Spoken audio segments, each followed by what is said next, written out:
Hi, this is Stray Pastor. I'm doing more reaction to Mr. Nightmares. I did two, I think last week, so now I'm going to do two more. The first one's going to be four disturbing real spring break horror stories. So I'll be right back with my reaction to this. Okay, let me put my headphones in. Okay, here we go. Right now, go. Ooh, music is eerie. Story one. Spring break 2016. Three friends and I were a little too late to book a worthwhile spring break trip like in Cancun or Miami or something like that. So we did what we thought was the next best thing. We Airbnb'd a beach house in Georgia for a good price last minute. The landlord left the key hidden in a plant on the front stoop. As soon as I unlocked the door and we stepped into the home, we could all agree there was a funky smell in the house. It wasn't necessarily a bad smell. It was just weird. Okay. The house was big though. It had a big first floor and huge second floor with 4 bedrooms. Okay. We all had claim to our own room. We got there early in the day, so the sun was still out and strong. The three others, who I guess I'll introduce now, Todd, Nate, and Michael, were outside hanging on the beach. Okay. I went inside to look for a volleyball because the landlord said there were a bunch of sports equipment in one of the upstairs closets. Okay. There was only one closet upstairs though, so I checked it, and inside of it were things like badminton rackets, baseball gloves, frisbees, and a volleyball. Okay. Exactly where the woman had described. When I shut the closet door, however, I realized the door to my bedroom was open. I had 100% closed it not even 15 minutes before. I went outside to ask my friends which of them went in my room. I didn't make a big deal about it, but I had to ask because I found that to be a little annoying. They all claimed they didn't go in my room, so I moved past it. I wasn't gonna let it bother me too much. When the sun went down, we all got dressed to go to nearby clubs, which were supposed to be crowded due to spring break. Okay. I split off a bunch of times to get drinks from the bartender that I found cute, thinking somehow I'd have a chance with her. Of course, I was just acting like a drunk idiot. I guess I'd been mixing my drinks a little too much because at some point I started feeling really sick. Oh boy. The house was walking distance from the club I was in, so I decided I'd walk to the house and see the rest of them tomorrow. Okay. When I got back to the front door, I put the key in the mailbox as I told my friends I'd do if I left early. I made sure to lock the door behind me, and if any of my friends would come back, I'd assume they'd remember what I said. Okay. I went straight to the bathroom upstairs, where I sat by the toilet waiting to puke. My head was spinning, but I just couldn't sum up the urge to finally puke. As I was sitting on the bathroom floor, I heard something outside, like something being dropped on the floor in one of the nearby bedrooms. Oh boy. I stood up and peeked outside. I stepped into the center hallway and noticed that the door to the room that Todd had claimed was cracked open. There was a small nightlight on in there. Oh boy. And as I walked closer to the door, I noticed someone sitting on the bed. Oh. They were just sitting on the edge of the bed facing a wall. Oh boy. Was it Todd? I honestly couldn't tell at that point. I was only peeking through a tiny crack in the door. It really didn't look like Todd though. And how would he have gotten in before me without the key? Exactly. In a split second, my heart started racing twice as fast as I was looking at someone who I started to believe wasn't Todd. Oh boy. I started backing away slowly. Yep. Okay. And of course, there was the slightest crack in the wood floor. The person sitting on the bed clicked their head to the left to face the door. And even through that tiny crack, I felt as if he was looking at me. It wasn't Todd. Oh boy. It was some random man who looked to be about 40. I ran to the bathroom and locked the door, not trying to be quiet anymore. Jesus. I tried calling my friend Todd, and as it was ringing, I saw the doorknob to the bathroom door pressed down slightly. The man on the other end was trying to open the door, but of course I locked it. I heard footsteps walking away until they faded away completely. Todd didn't pick up the phone, so I called the landlord. She didn't pick up either, so I finally called 911. I asked them to send a police officer because there was someone who wasn't supposed to be in the house. A police car came to the house within a few minutes, and I ran to the front door to answer it, asking the officer to look around the house with me. It wasn't a huge house overall.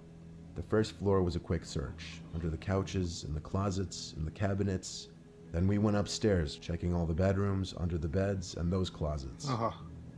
It seemed clear. He made me fill out some report form, and he was on his way. Oh, boy.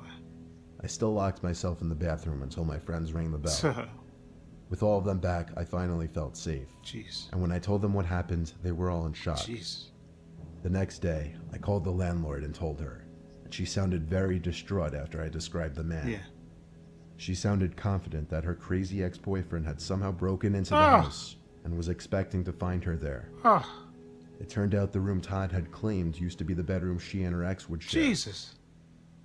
She offered to refund me and let us go home if we didn't feel safe. Surprisingly, we agreed to stay the full week though, and actually nothing happened for the rest of the week. I feel like maybe the man figured that she had moved out. But I do wonder how things would have played out if she was home. Psycho. Probably would have killed her.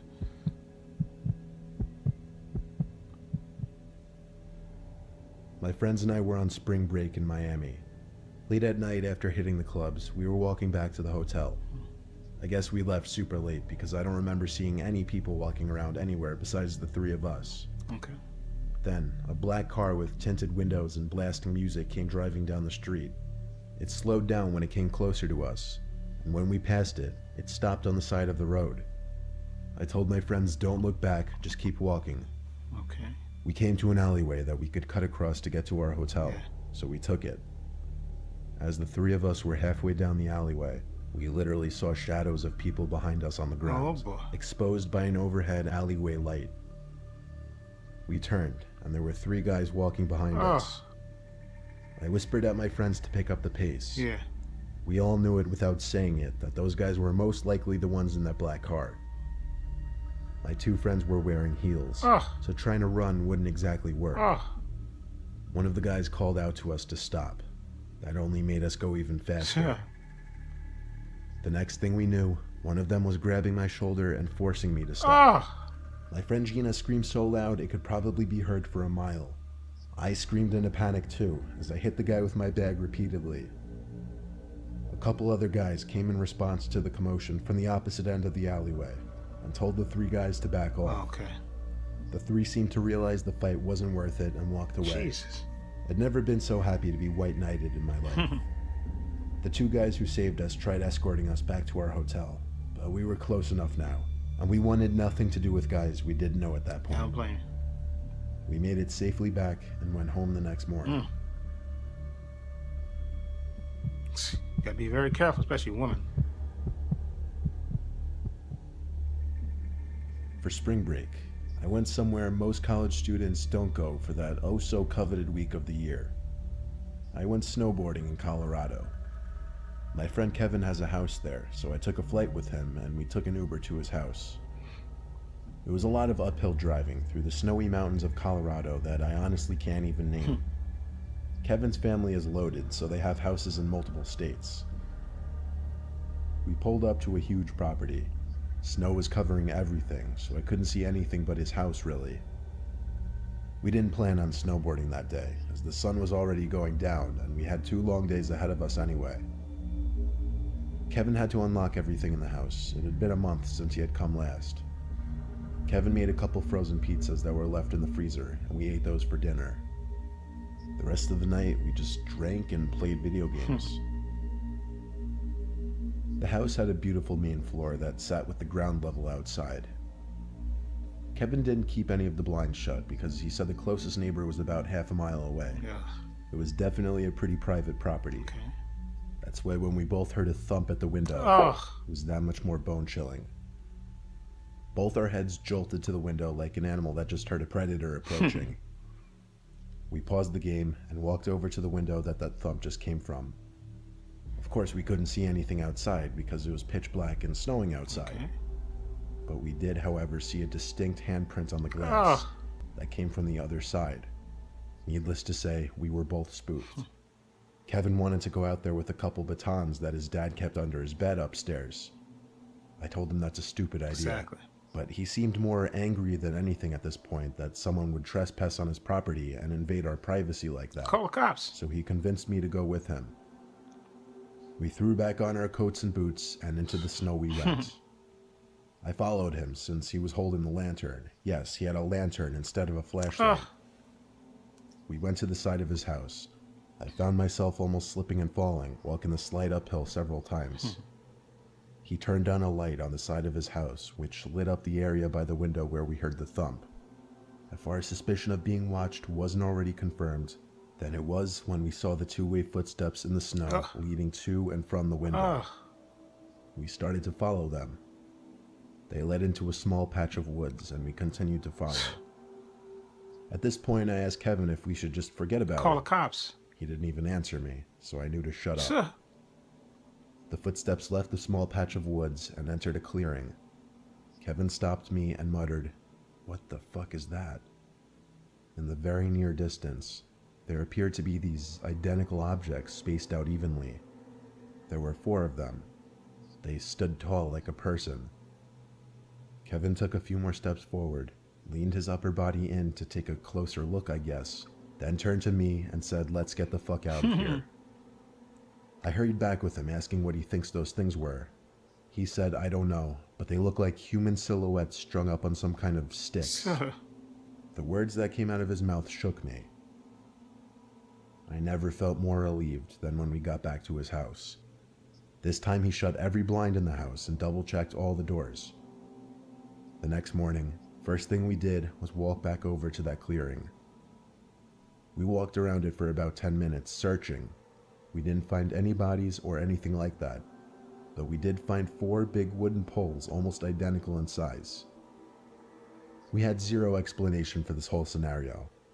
It was bizarre and it was downright disturbing. We had to debate whether to even go snowboarding that day, and we did, but I can't say I wasn't thinking about what we saw the night before the entire day. Should have called the cops. I don't know what he went out there looking for.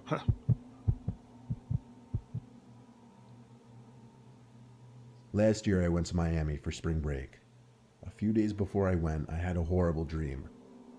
I was playing video games in my basement when I heard a noise come from a closet. I walked over to the closet and opened it, and quite simply there was a man with a distinct face I remember vividly in my head, just standing in there. It was like my brain playing a jump scare on me in my dream, because I woke up with my heart racing. Well, fast forward our first day on spring break in Miami. We were on South Beach and there were thousands of people. In fact, you could hardly walk. I was with my friends, of course, who were probably having more fun than me since I'm not the biggest fan of crowds. All I saw around me besides my friends were unfamiliar faces, until I saw this one guy, not dancing, not moving, just standing behind a couple people, but looking at me. I made eye contact with him for maybe 3 seconds before looking away and moving closer to my friends. I told one of my friends that some older man was just staring at me like a creep. When we looked at where he was standing, he was gone. Of course. The 5 of us migrated closer to the water and music, where the crowd got even thicker and the people seemed to get drunker. I was looking around when once again, I saw that man blending in with the crowd, but just looking at me. I looked at him for a few seconds again. I grabbed my friend Trish and pointed at the man and said, "That guy keeps looking at me." She said, "Just ignore it." She went back to dancing. I started getting this sickly feeling in my stomach about it, so I ran through the crowd and looked back every few seconds. I knew I'd seen that man's face before, but I couldn't put my finger on where just yet. I made it through the crowd and got back to the hotel room, where I sat on the bed with my hand on my head, gathering my thoughts. Jeez. Then it hit me, and I felt like throwing up when I realized it. It was the man from my dream, Obviously. the man who was in the closet. I texted my friend Trish and waited a few minutes for her to answer. She said she didn't see who I was pointing at earlier. She just thought I should ignore whoever it was. I went back out there and didn't see the man again, but I swear this is something that actually happened to me, and I still don't know how to explain it. I got plenty of sleep. I don't think I could have hallucinated seeing that man. But how could I see a man who had literally been in a dream I had a couple nights before? It is easily the scariest and most unreal thing that's ever happened to me in my life. Okay. Could have been a foreshadowing. Like I said, maybe that dream was trying to warn you. Could have been that. Yeah, those are some creepy stories. It could have been your dream giving you a warning, telling you that, there's going to be some man, maybe, I know some people don't believe in the psychic thing, but maybe that's what the dream was, telling you that there's there's a guy, that's going to be staring at you, that you got to be careful, because this guy could potentially be a stalker or a killer or something, But that other dream, the other story, I think the third story, when they heard the noise outside the thing, why are you going to go outside and investigate? You're not a cop, okay? If you feel somebody's trying to break into the house, call the cops. That's what they get paid for. Call them, let them come and search outside and see. Because it could have been somebody trying to break into the house, especially if you went, you and your friend ain't been into the house all that time, and the people around there know it. That guy could have been staying at that house when when your friend wasn't there. Okay, I think that happens a lot more people than people think. Unless you got tight security and stuff, that 24 hours and that circle the house and stuff and check on things. If you have one of these houses, like you say, his friend's rich and they had houses in every state, who's to say that somebody, one of the local people that know, say, hey, why not? While these people are off season, I'm going to live in this house in this nice lap of luxury. And maybe he came back to do that, but then he saw the light in the house. He said, oh man, crap. And then when he made the noise, he had to, get out of there.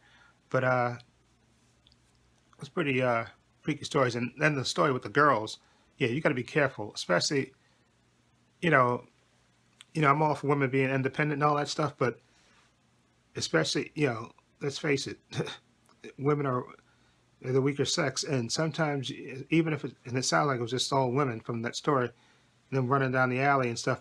And like I said, luckily those guys came along, because you could have been attacked. You and your friends could have been kidnapped and raped and killed. Exactly. You got to be careful, especially on spring break, and you don't know anybody around there. Unless you got a weapon on you, like a gun, man, you're vulnerable. You're vulnerable to, like I said, the guys in that car were probably stalking you and then saw you three girls, especially nobody else on the street but you. They probably, this is easy pickings. We'll just snatch them into the car and drive away and have our way with them and kill them or whatever. So you got to be very careful. I'm trying to remember what the first story was. Oh yeah, about the guy in the house in Georgia. Come on, that was scary. Okay, with the boyfriend. Like I said, that woman's lucky that she didn't run the house, because that sounded like that boyfriend was psych. Especially if he's staying in the house, he comes to the house and he's sitting there waiting in the bed, waiting for her, or sitting on the bed waiting. I mean, he was probably up to no good. And that woman could have potentially been killed, because you never know with these psycho exes and stuff. You come back to that. What the hell? You coming to the house and sitting in the bed in the dark? Come on, that's just weird. Okay, because he could have been he probably was gonna wait there to kill her or something. You never know. You got to be very careful with these. And then him going back to the house. First of all, he should have never went back. I know he got drunk and stuff, and he felt sick, and he should have went. Don't go back to a strange house that you're renting the house by yourself. Okay, one of your buddies should have went back to the house with you. Okay, it sounded like it was four of them, right? So at least one of their buddies should have went back to the house with you. Especially you're hungover like that. Come on. It's safety in numbers. Okay, that's what I got to say about that. So those are some freaky stories. Again, like I said, especially the women one, the third story, I think that was with the women in Miami. That sounds scary, because that sounds like that would really, really, really happen in any street. You're walking down the street. Come on, girls, and you're wearing heels, and nobody's on the street except you, and then a strange car pulls up. Come on, that's dangerous. You got to be very, very careful, and very, and you got to always be aware of your surroundings. Okay. Anyway, let me know what you think of this story, which is truly freaky for spring break. Horror stories, right? It was called for spring break, real spring break horror stories. Those were disturbing. Anyway, let me know what you think. I'll leave a link to Mr. Nightmare's channel in the description box so you can check out for yourself. Please sub to him. He has a millions of subs, and he totally deserves it. These stories are always freak me out, and they're always really good. Okay, I'll leave a link to it in the description box. Also have links to my Facebook, my Twitter, my Instagram. Also have a link to my other channel, Bob's Views and Opinions. Please check that out as well. And this is Trey Pastor saying so long and take care.